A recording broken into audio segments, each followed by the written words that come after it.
Drodzy powerwalkerzy i powerwalkerki, witam Was serdecznie. Nazywam się Mateusz Kusznierewicz i przedstawiam Wam doktora Bartosza Fijałka. Cześć Bartek. Cześć, witam Państwa, witam Was. Dzisiaj znajdujemy się za mną Pomorskie Centrum Reumatologiczne w Sopocie, czyli moje miejsce pracy, skąd właśnie będziemy ruszać na dzisiejszy spacer. Jesteś gotowy na dzisiejszy powerwalk? Jestem gotowy na dzisiejszy powerwalk. Mam nadzieję, że Wy również. Zapraszamy Was serdecznie.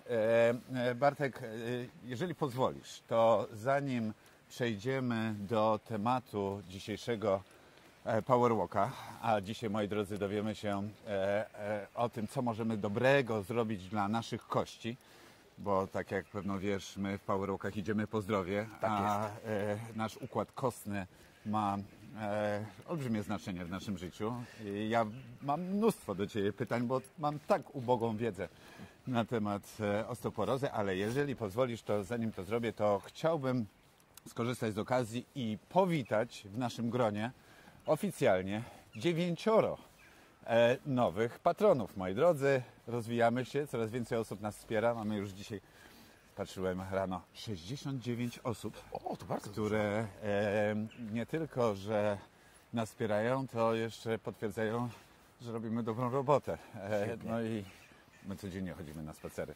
Moi drodzy, oficjalnie, jeżeli pozwolicie, chciałem powitać Natalię Opuszewicz, Natalię Hilger, Joannę Tomaszewską, Magdę Cebulak, Agnieszkę Fisel, Dianę Obiegło, Artura Lipowicza, Szymona Michalskiego i Bożenę Wolę. Już się wystraszyłem, że same kobiety, bo na początku przeczytałeś 6 kobiet, ale mężczyźni też są. To dobra. Tak jest. Witamy Was wszystkich na pokładzie Powerwalk. Bardzo dziękujemy za wsparcie. Dziękujemy wszystkim patronom, ale dziękujemy Wam wszystkim, którzy chodzicie z nami i wierzycie, że wierzycie w to samo, co my wierzymy, czyli to, że możemy zrobić dużo dobrego dla swojego zdrowia, między innymi od takiego fajnego, zdrowego 15-20 minutowego spaceru każdego poranka. Taki właśnie, na który zaprosiłem dzisiaj Bartka. Bartek, to, co nas dzisiaj bardzo interesuje, to są nasze kości. Sam powiedziałeś mi, że jest taki cichy zabójca naszych kości w postaci osteoporozy. Jest to choroba, prawda? Zdecydowanie tak. I Na czym dlatego ona polega? Dlatego też powiedziałem o tych mężczyznach, że dobrze, że są, ponieważ w przypadku osteoporozy często myśli się, że to jest tylko choroba, która dotyka kobiet. Tak. A to jest błąd, ponieważ dotyczy również mężczyzn, oczywiście w znacznie mniejszym odsetku, ale jednak mężczyźni również chorują na osteoporozę i to od razu ważne, żeby właśnie ten jeden z mitów obalić, że osteoporoza to choroba zarówno kobiet, jak i mężczyzn. Cichy złodziej kości, dlatego że nie boli. Najczęściej w znakomitej większości przypadków jest to choroba, która nie boli. A czym w ogóle jest ta osteoporoza? No ona polega na tym, że z powodu tego, że gęstość naszych kości jest mniejsza aniżeli u osoby zdrowej, te kości są bardziej podatne na złamania. I wówczas może dochodzić do złamań tak zwanych niskoenergetycznych, czyli uraz, który się pojawia, nie jest współmierny do konsekwencji pod postacią właśnie złamania. Czyli mam pacjentki, które złamią się na przykład podnosząc coś z ziemi, czyli standardowo jak robimy skłon, no to nie powinno nic się stać z naszym kręgosłupem. Natomiast tam dochodzi do tak zwanych złamań kompresyjnych, czyli kręgi się obniżają, trzony kręgów z powodu właśnie tej niskiej gęstości kości. Albo ostatnio miałem pacjentkę, która kichnęła i złamała sobie żebro. Czyli nie jest to tak silny uraz, który mógłby tłumaczyć złamanie żebra. Tak więc osteoporoza polega właśnie na tym, że niska gęstość mineralna kości, wywołana różnymi czynnikami, o czym na pewno powiemy, prowadzi do sytuacji wystąpienia złamań, które nie powinny się w normalnej sytuacji zdarzyć, czyli nie powinny się pojawić. Nie wierzę w to, co słyszę. Kichnięcie, Tak podniesienie czegoś z podłogi. Tak jest. I ty mówisz o złamaniu kości, Tak jest. żeber? Żeber i kręgosłupa, kręgów, więc to jest dlatego niezwykle poważna jednostka chorobowa i co więcej, z tego, o czym na początku mówiliśmy, cichy złodziej kości, która często nie daje objawów do czasu, kiedy doznamy tego złamania, co jest niezwykle groźne, bo często właśnie kobiety czy mężczyźni dowiadują się o tym, że cierpią z powodu osteoporozy w momencie doznania złamania, a wtedy to już jest powikłana choroba. choroba. Tak więc naszą rolą jako lekarzy jest aktywne poszukiwanie choroby, która nie boli, więc w momencie, kiedy mamy odpowiedni wiek, czy kiedy mamy czynniki ryzyka dodatkowe, powinniśmy aktywnie poszukiwać choroby, czyli właśnie chociażby przyjść do Pomorskiego Centrum Reumatologicznego i wykonać badanie gęstości kości, które nam pozwala na ocenę pod kątem właśnie ryzyka wystąpienia osteoporozy. To na chwilę stop i powiedz mi, czy w całej Polsce mierzą... Nie zatrzymuj się podczas naszego Tak spaceru. Ale Bartek zareagował. Teraz Tak stop, jest. a Stop, Bartek dokładnie. zatrzymuje się. Nie, my w Power Walku idziemy, bo Cały to sam czujesz pewnie, Zdecydowanie. jak dobrze nam teraz, kiedy ruszamy się o poranku. Dlaczego powiedziałem stop? Bo chciałbym zapytać, czy w całej Polsce są podobne przychodnie czy szpitale, w których można przyjść i zbadać stan, zdrowie i gęstość swoich kości.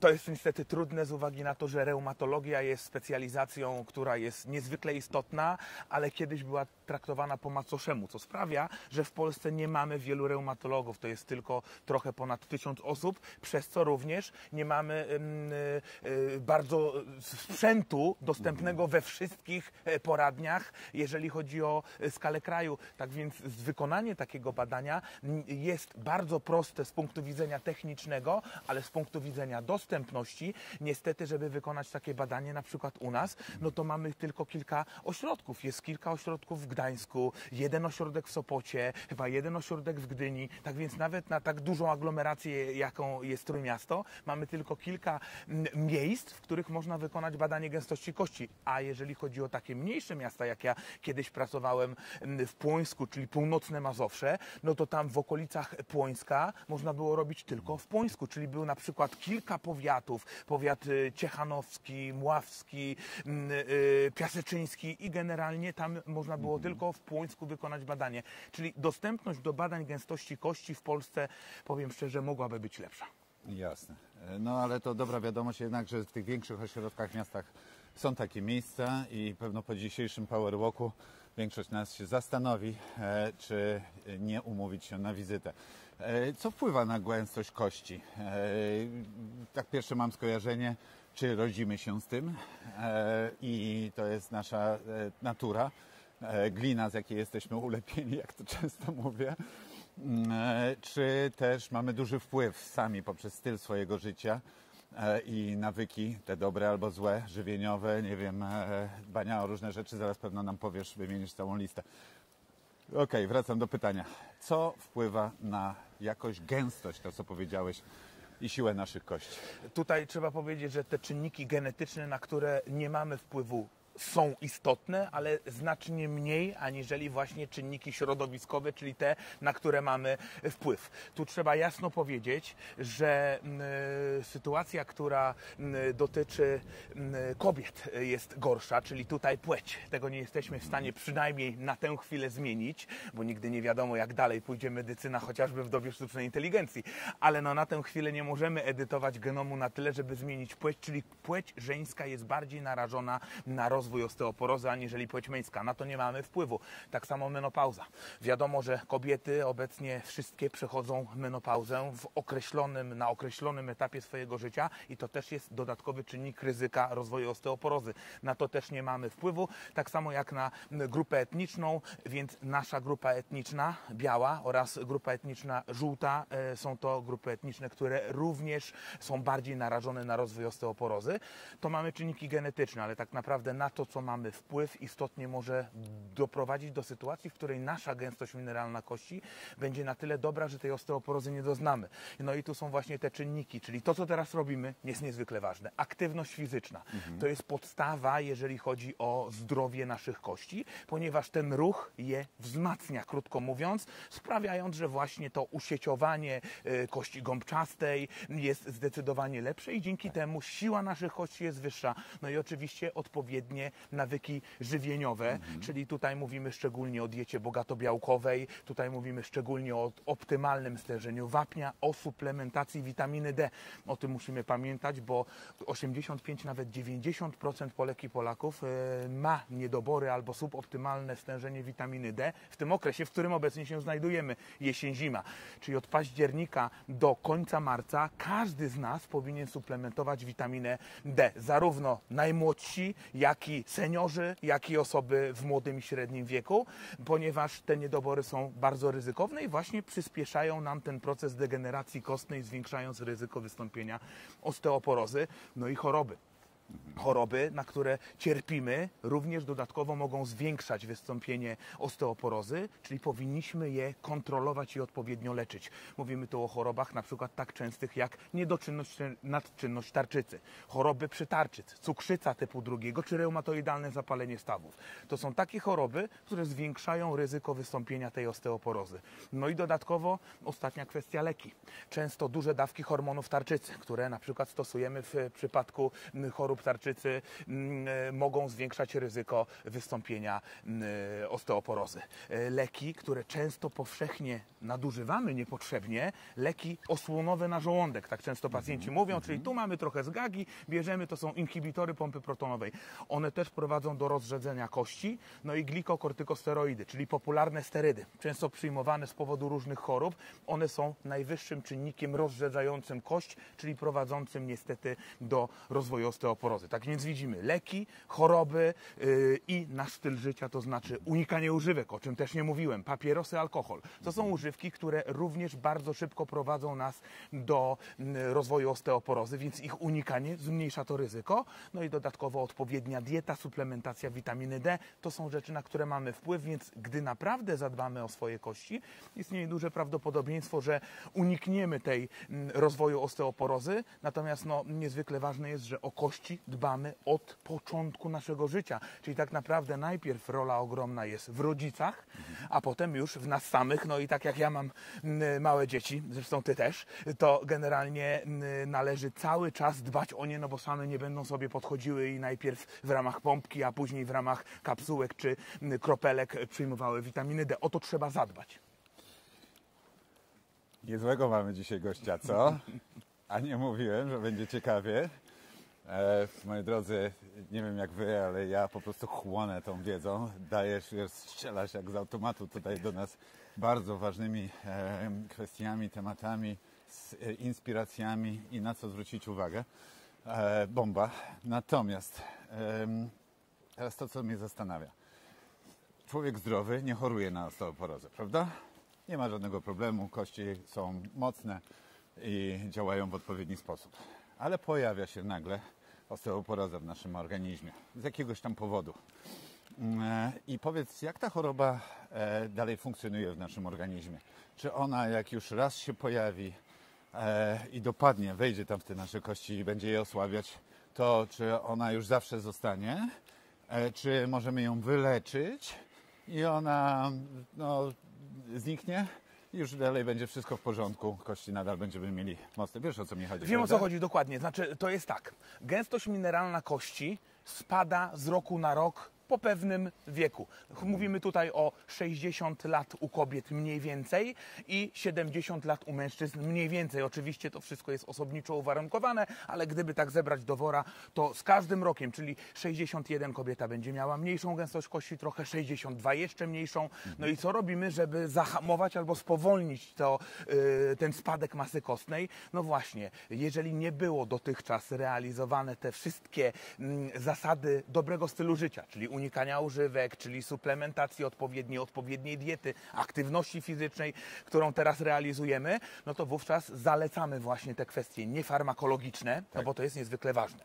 No i dodatkowo, jeżeli wyjdzie nam w badaniu gęstości kości albo odpukać doznamy złamania osteoporotycznego i rozpoznamy osteoporozę, wówczas mamy świetne leki, które możemy stosować, które sprawiają, że ta gęstość kości nam nie ubywa tak szybko, a w niektórych nawet przypadkach możemy dawać leki leki anaboliczne, to tutaj na pewno, jeżeli chodzi o sportowca, doskonale wiesz, co to znaczy. Akurat tutaj anaboliki są traktowane pewnie jako doping cały czas. Natomiast w tym wypadku to też jest taki doping dla naszych kości, ale nazwijmy to, że to jest dobry doping dla naszych stopni. Leczniczy doping, no bo doping generalnie dobry nie może być, co z założenia, ale tutaj ten doping sprawia, że my nadbudowujemy tę kość. Czyli mamy leki z grupy tak zwanych antyresorpcyjnych, czyli spowalniających nam utratę masy kostnej. I to jest taka powszechna terapia, jeżeli chodzi o osteoporozę. Ale u osób, u których to nie wystarcza, powinniśmy zastosować leki innowacyjne.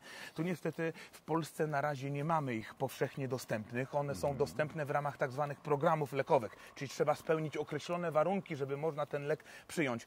Ale to są właśnie leki anaboliczne, czyli te leki, które nam dodatkowo zwiększą masę kostną. Przez rok przyjmujemy taki lek i wtedy ta masa kostna jest wyższa. Więc jesteśmy w stanie nie tyle wyleczyć chorobę, ile dzięki lekom i naszemu stylowi życia możemy doprowadzić do sytuacji, w której ta osteoporoza, czyli ta gęstość kości będzie wyższa i wtedy na przykład wpadniemy w osteopenię. Osteopenia to jest taki stan przedosteoporotyczny, czyli stan, w którym nie mamy jeszcze osteoporozy, czyli to ryzyko złamania jest niższe. Czyli leczenie, styl życia mogą doprowadzić do sytuacji, w której z osteoporozy gęstość mineralna kości nam się poprawi i nie będziemy już jej mieć. Bardzo ciekawe, bardzo. Powiedz, jakie błędy najczęściej popełniamy, zapominając o dbaniu o stan naszych kości? No właśnie, najczęściej zapominamy o suplementacji witaminy D. To jest niezwykły problem, jeżeli chodzi o witaminę D, ponieważ widzę to w swoim gabinecie.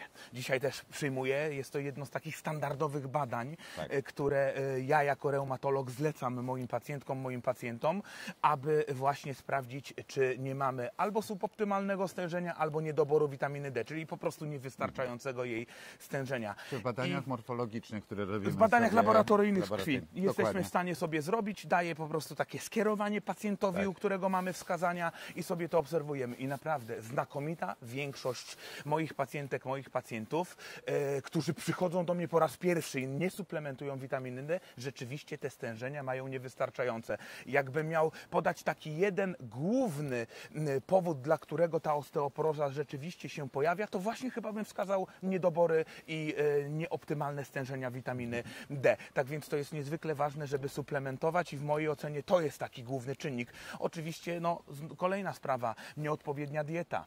To jest coś, czego nie robimy i czym tak naprawdę pogarszamy kondycję swoich kości.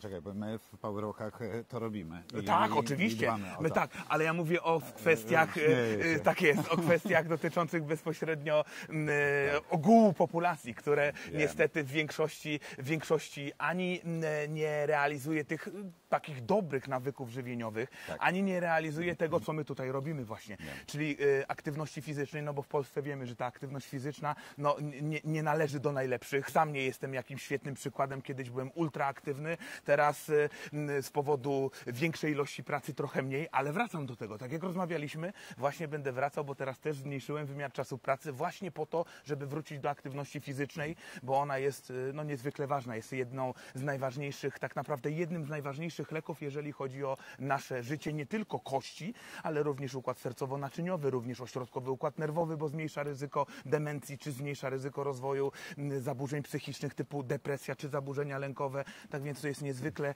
ważne to, co właśnie dzisiaj robimy, również w kontekście kości. Bardzo się cieszę, że to powiedziałeś i bardzo się cieszę, że zrobiłeś dzisiaj już ten kolejny dobry krok w stronę właśnie swojego zdrowia. Super, że tak zarządzasz swoim czasem świadomie, bo czasami nam się wydaje, i to że wyszło zresztą z raportu, który opracował nasz partner, firma Benefit Systems. Oni nie tylko mają platformę MultiLife wzmacniającą dobrostan, ale także urośli biznesowo na tych kartach benefitowych Multisport. I zrobili niedawno, który raport jest dostępny dla wszystkich, po to, żeby nam uświadomić, jak słabo jest tą naszą aktywnością fizyczną, nie tylko sportową, ale fizyczną. I właśnie głównym powodem tych bardzo słabych wyników większość osób powiedziało brak czasu. A ty przed chwilą powiedziałeś, bo ja uświadomiłem sobie, że z tym jest słabo I zacząłem to zmieniać i już postanowiłem i ten. Tak jest, i od wszystko jest stycznia w naszych- ograniczyłem. Tak jest. Ograniczyłeś. Ilość godzin spędzanych w pracy. Więc to jest na rzecz właśnie tego, żeby wrócić do sportu, który tak naprawdę kocham z uwagi na to, że ja całe życie byłem w cudzysłowie sportowcem. Nie takim jak ty, ale generalnie też czy grałem w siatkówkę, czy na przykład byłem królem strzelców Mistrzostw Polski Lekarzy w piłce nożnej. No Więc brawo. generalnie w Mielcu w halowym turnieju Mistrzostw Polski, na którym zajęliśmy 4. miejsce. Więc generalnie... Tego my się tutaj dowiadujemy. Dokładnie, więc mówię, Nie znałem cię, Bartek, ja z w tej tym strony. sporcie było dużo, ja nawet mówię, dość dużo biegałem, więc tak naprawdę były momenty, że ja ważyłem tak mało, że się ludzie zastanawiali, czy ja rzeczywiście nie przesadzam z tym bieganiem, więc powiem uczciwie, że jeżeli chodzi o sport, to ja całe życie, no też mam rodziców, moja mama jest nauczycielką WF-ów, więc całe życie u mnie tak naprawdę ten sport jest w domu i generalnie rzecz biorąc wszyscy realizowaliśmy, a tak naprawdę praca, czy nawał tej pracy, no doprowadziły do tego, że ograniczyłem ten sport, ale tak naprawdę czy to sport, czy w ogóle aktywność fizyczną, na pewno do tego wracam i się cieszę, że tutaj wszyscy z Was to realizują, bo tak jak mówię, nie tylko w kontekście zdrowia kości, o którym dzisiaj rozmawiamy, ale również w kontekście wszystkich innych chorób i w ogóle ostatnie badanie pokazuje, że krótko mówiąc aktywność fizyczna wydłuża życie, więc to jest też niezwykle ważne, bo tak naprawdę zmniejsza śmiertelność z jakiejkolwiek przyczyny. Nie tylko wydłuża życie, ale także wzmacnia jego komfort. Zdecydowanie. Ale dzisiaj my to robimy przy okazji w ogóle. Słuchaj, bo fajna jest rzecz a propos pomysłu na Power Walk, że podczas aktywności fizycznej możesz się jeszcze dowiedzieć czegoś więcej. Nie wspominając już o tym, że wychodzimy na świeże powietrze, jest ruch, ale to, co nas dzisiaj bardzo interesuje, to jest osteoporoza. Powiedz, można powiedzieć już trochę na koniec, bo zbliżamy się do finału naszego dzisiejszego Power Walka, czy rodzice powinni zwrócić uwagę na suplementację diety swoich dzieci w okresie wzrostu? Ja sam widzę to po swoich już młodzieży, to już nie są dzieciaki, że oni, wiesz, no co miesiąc 1 centymetr w górę. Tak jest. I co możemy zrobić w tym okresie? Nawet jeżeli nie macie jeszcze dzieci w tym wieku, albo już są wasze wyrośnięte już po tym okresie, to może będziecie mogli powiedzieć coś swoim znajomym, swoim bliskim, którzy mają dzieciaki w tym wieku, to co teraz Bartek wam powie. Niezwykle ważne jest, żebyśmy zadbali o odpowiednią suplementację w diecie właśnie tych dwóch tak naprawdę dwóch minerałów. Mówimy tutaj o wapniu, szczególnie ważnym dla kości, oraz witaminie D, szczególnie ważnej dla kości. Czyli tutaj, jeżeli mamy małe dzieci, no to koniecznie powinniśmy suplementować najpierw małymi dawkami, w zależności od tego, jak się dziecko rozwija, czyli jak jest niemowlakiem, to około 200-400 jednostek miary, później jak jest starsze, to około 400-800 jednostek miary, a później gdzieś tam po 6 roku życia już możemy stosować 1000 jednostek miary witaminy D i to jest niezwykle ważne, żeby właśnie suplementować, szczególnie w tym okresie jesienno-zimowym, bo jednak też są badania na to, które wskazują, że nieodpowiednia suplementacja może nie tylko doprowadzić do problemów związanych z zdrowiem naszych kości, ale również do ograniczeń wzrostu. Jedną z przyczyn niskorosłości, czyli tego, że jesteśmy po prostu niscy, poniżej naszej mediany, jeżeli chodzi o Polskę, może właśnie być przyczyna nieodpowiedniej diety i niesuplementowania witaminy D. Czyli dieta, która powinna być zbilansowana, ale która również powinna zawierać właśnie wapń, czyli tutaj mówimy o tej diecie bogato-białkowej nabiał, czyli mówimy na przykład o jakichś kefirach, o jogurtach, o twarożkach, o serach. Natomiast witamina D to jest substancja, która jest niezwykle potrzebna w okresie całego roku, ale wiadomo, dzieci najczęściej w okresie wiosenno-letnim biegają cały czas, więc generalnie w tym czasie, co też jest bardzo ważne, pomiędzy 10 a 16 te 15 minut są odsłonięte i te promienie słoneczne nas dotykają i te dzieci dotykają, więc to jest w zupełności wystarczające, ten okres wiosenno-letni. Natomiast jesień, zima dbamy o to, żeby witaminę D suplementować i dodatkowo powinniśmy realizować to w trakcie posiłku. To też jest niezwykle ważne, Mateusz, żebyśmy właśnie witaminę D przyjmowali z posiłkami, bo witamina D wchłania się w tłuszczach. Tak jak te witaminy na pewno wszyscy pamiętają Zdrowych z grupy. tłuszczach. Tak jest, w zdrowych tłuszczach. Tak. I tutaj chodzi o to, że te witaminy z grupy ADEK wchłaniają się w tłuszczach, czyli nie popijamy wody, tak jak wodą, tak jak witaminy C czy witamin z grupy B, tylko właśnie najczęściej w trakcie posiłku przyjmujemy. Sam to propaguję, czyli w momencie, kiedy sobie jem obiad na przykład, przyjmuję w trakcie pomiędzy jakąś sałatką, a na przykład ziemniakiem, przyjmuję sobie właśnie dawkę witaminy D, wiedząc, że to jest niezwykle ważne, żeby właśnie w tych dobrych tłuszczach rozpuszczać witaminę D. Czyli musimy o te nasze dzieci zadbać, nawet jak są starsze, przypominać, żeby generalnie tę witaminę D suplementowały. Najczęściej mówimy tutaj od października do końca marca. Uśmiecham się, ponieważ tutaj jesteśmy teraz na Monciaku Sopockim i tutaj tak, cukiernia, tutaj Tak. Candy, Trendy Shop, tak. wypełnione różnymi żelkami, cukierkami i miśkami. Tak jest. To nie o tych tłuszczach, moi drodzy, mówimy. Tak jest. Mówimy o zdrowych tłuszczach. Tak jest.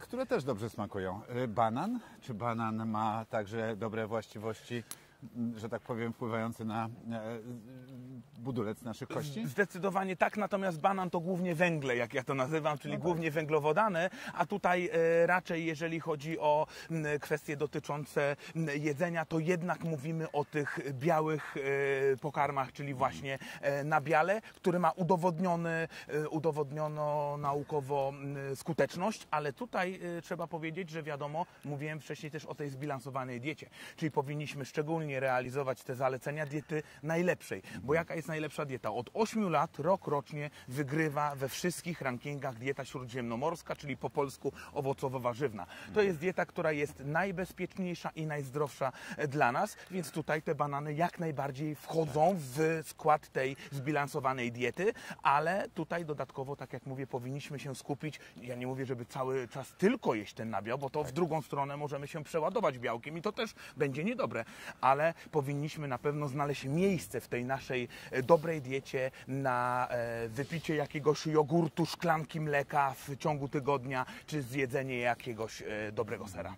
Tak, ja dlatego wspomniałem o bananie. Świetnie rzeczy mówisz. Wiesz, w ogóle myślę, że dałeś do myślenia. Ja dzisiaj też zwrócę uwagę nie tylko na śniadanie, ale i też kolejne posiłki. Natomiast dlaczego mówię o bananie? Bo może to być dla Was coś ciekawego, co wyniosłem ze sportu. Otóż jak sobie przygotowuję poranną owsiankę, oczywiście lubię sobie mieszać te śniadania. Czasami Liza zrobi omleta warzywnego. Och, jak ja je lubię. Albo właśnie owsiankę. Ale do owsianki wrzucamy i pestki dyni, i takie skruszone orzechy, które dzieciaki nie widzą ich, a przyjmują.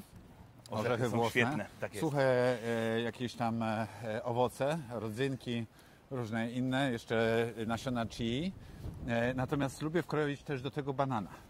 Dlaczego o tym mówię? Ponieważ to jest węgiel. Tak jest. Wiadomo, tak jak powiedziałeś, węglowodany, energia.